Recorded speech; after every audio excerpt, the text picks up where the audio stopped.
I'm talking about the kind of diplomacy that's going to end the destruction of your country. Yes, but if you Mr. President, with respect, I think it's disrespectful for you to come into the Oval Office and try to litigate this in front of the American media. Right now, you guys are going around and forcing conscripts to the front lines because you have manpower problems. You should be thanking the President for trying to bring an end to this conflict. Have you ever been to Ukraine? That you say what problems we have? I have been to. Count once. I've actually watched and seen the stories, and I know what happens is you bring them on a propaganda tour, Mr. President.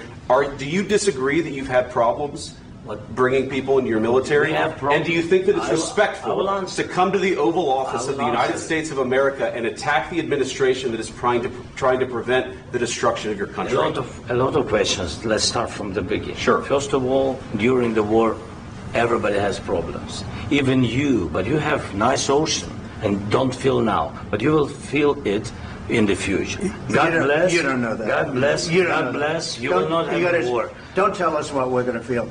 We're trying to solve a problem. Don't tell us what we're going to feel. I'm not telling you. Because you're in no position to dictate that. That's Remember exactly what this. You're in no position to dictate what we're going to feel.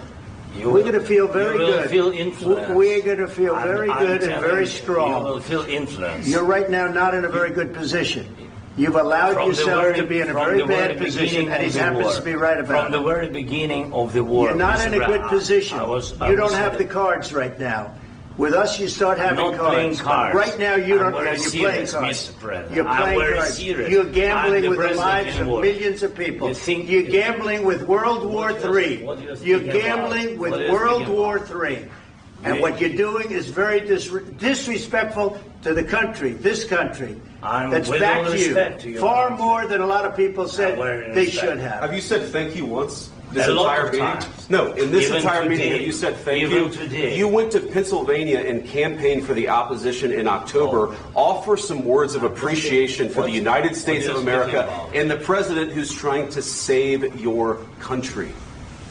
Please, you think that if you will speak very loudly about the war, you can... He's not speaking loudly. He's not speaking loudly. Your country's in big trouble. Can I answer? Wait a minute. No. You've done a lot of talking. Your country is in big trouble. I know. You're not winning. You're not winning this. You have a damn good chance of coming out okay because of us. Mr. President, we are staying in our country, staying strong from the very beginning of the war. We've been alone, and we are thankful. I said thanks you haven't in been this alone. cabinet. You haven't been alone. In this cabinet. We gave you, through this stupid president, $350 billion. We gave you military equipment, and you men are brave, but they had to use our military. If you didn't have our military equipment, this war would have been over in 2 weeks. In 3 days, I heard it from Putin. In 3 days, this is something maybe new. Less. In 2 weeks, of course, yes. It's going to be a very hard thing to do business like this. I tell you, just say thank you. I said a lot of times to American people. Except that there are disagreements, and let's go litigate those disagreements rather than trying to fight it out in the American media when you're wrong. We know that you're wrong. But you see, I think it's good for the American people to see what's going on. I understand, sir. I think it's very important. That's why I kept this going so long. You have to be thankful. You don't have the cards. You're buried there. Your people are dying. You're running low on soldiers. Listen, you're running low on soldiers. It would be a damn good thing. And then you tell us, I don't want a ceasefire. I don't want a ceasefire. I want to go, and I want this. Look. If you could get a ceasefire right now, I tell you, you take it so the bullets stop flying and your men stop getting killed. Of course, we want to stop the war. But you're saying you don't want a ceasefire. But I said to you, I want a ceasefire. With guarantees. Because you'll get a ceasefire faster than an agreement. Ask our people about ceasefire, what they think.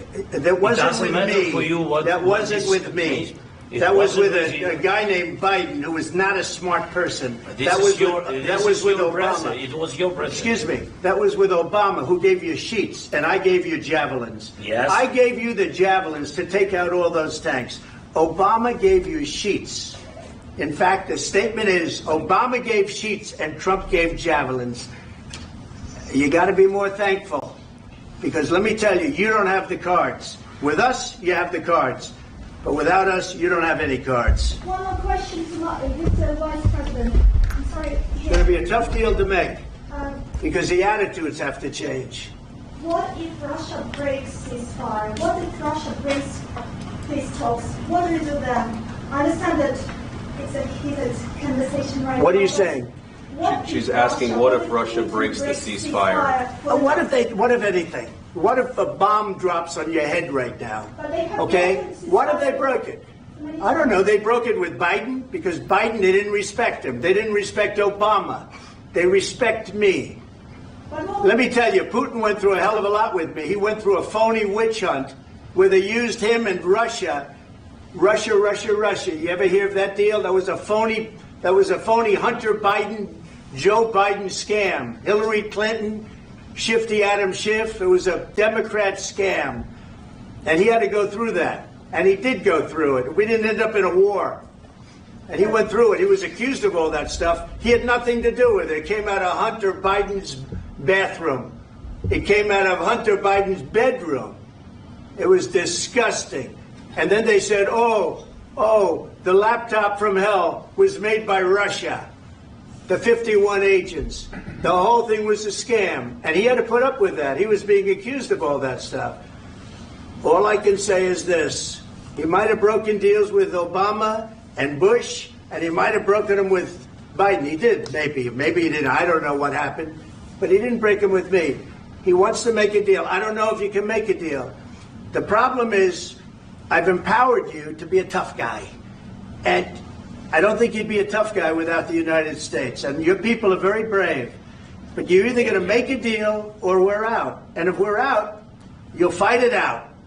I don't think it's going to be pretty, but you'll fight it out. But you don't have the cards. But once we sign that deal, you're in a much better position. But you're not acting at all thankful. And that's not a nice thing. I'll be honest, that's not a nice thing. All right, I think we've seen it.